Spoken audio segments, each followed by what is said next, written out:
Welcome back everyone, Wizard here again. With the end of Rainbow Six Siege's Season 1 and the beginning of Year 4 Season 2 already here, a ton of built up hype and speculation is about to be put to the test as to whether or not the new season is off to a good start. So today, I'll be looking into the new operators, map reworks, and other small details that have been added or removed from Season 3 and prior. I plan on going into more detail about these things in a separate video, so just take this as a real quick look over of what's new. With that being said, let's hop into it.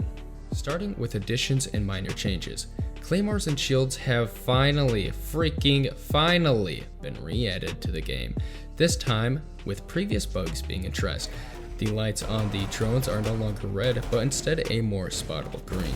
The screen for choosing operators during a battle now has this addition, showing you not only the speed and strength/health of an operator, but also the difficulty of a character, perhaps a good move for new players unsure of who to use based on playability. Speaking of not sure of who to play as, a random button now allows the more indecisive players a randomized character selection. When it comes to changes, the biggest is obviously the refresh of Cafe Dostoevsky. I think I said that right. Adding 2 balconies upstairs and rooms downstairs, the cafe feels way more open.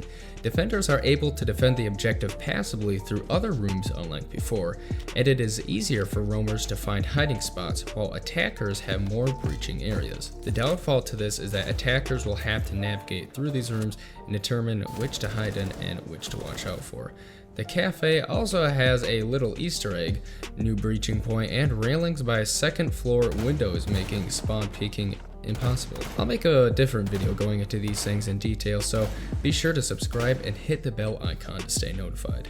And finally, changes to weapons and character equipment. Vigil's ERC-7 and Caveira's Silent Footsteps will use the same gauge system as newly introduced Note, meaning that their abilities can now be used as low as 20%. Frost mats are easier to destroy, bringing their health from 100 hit points down to 66. To make Cade more versatile and up his pick rate, shitty operator. God, what a shit operator. A nitro has replaced his barbed wire. Pulse's cardiac sensor unequipping time has been reduced from 0.8 seconds to 0.65.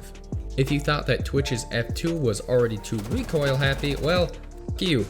UB has decided that because of Twitch's high pick rate, the F2 FAMAS will have an increased recoil starting this season. And it doesn't make sense. It's like, if you pick the character, they're gonna make it shittier for you. If it's a shitty character, they're gonna try and make it more playable and pickable. It just don't fuck, okay, you know what, whatever. The rest of the information provided by UB is mostly minor bug fixes, volume changes, and exploit fixes. To keep this video short, I'll let you take a look at that on your own time. However, there's one thing that did catch my eye. Fixed.